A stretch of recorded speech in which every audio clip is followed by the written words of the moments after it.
We end up training our dogs how we don't want them to behave in public because we don't have the tools or the communication that we need to be able to show them and tell them how we do want them to behave.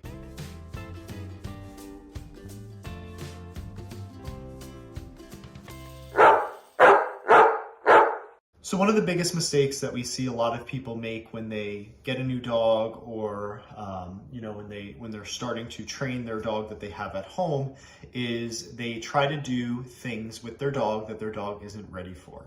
And usually this issue is something that we see that pops up in the walk. What I mean by this is people will, for instance, adopt a new dog or get a dog from a shelter, breeder, something like that. And within the first 3 days of adopting this dog, they're going to the park to go for walks. They're bringing the dog to pet stores to walk around. And it's kind of conflicting because a lot of times when you're browsing the web for dog training information and tips on how to raise a dog, you're seeing a lot of people telling you, get your dog out, socialize, socialize, socialize.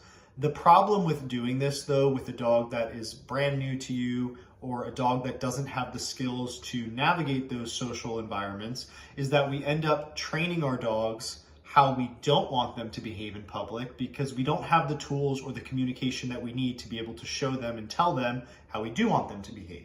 So for instance, it would be like if you got your license and you decided the first day that you get your license, you're going to drive on the most dangerous road in the world, right? That's probably something that you're not going to do. You're probably going to, when you first get your license, you're probably going to stay pretty local. You're going to take a ride around the block. You're going to ride through your town, go to places that you're familiar with going to, and you're going to get yourself just comfortable and familiarized with the car that you're driving, how to drive, looking out, all those different things.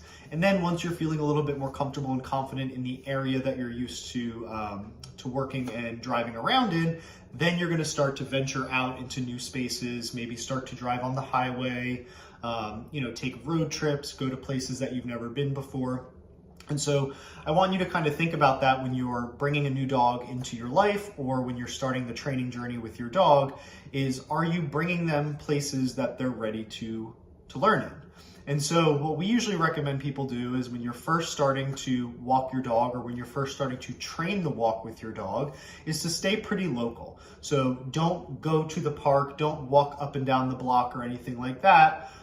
Stay on the driveway, walk up and down the driveway, teach the skills that you're gonna need your dog to learn and know to be able to have a successful walk. So things like not pulling on the leash, responding to their name,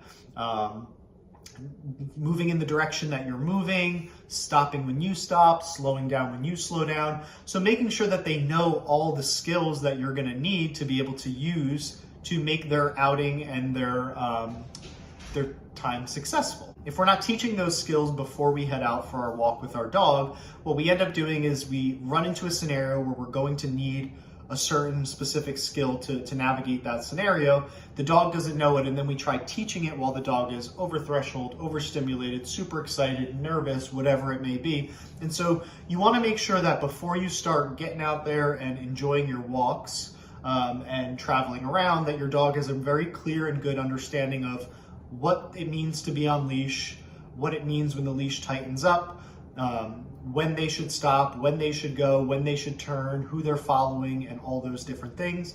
And once you get that down, then you can start to travel into different spaces and walk in new environments.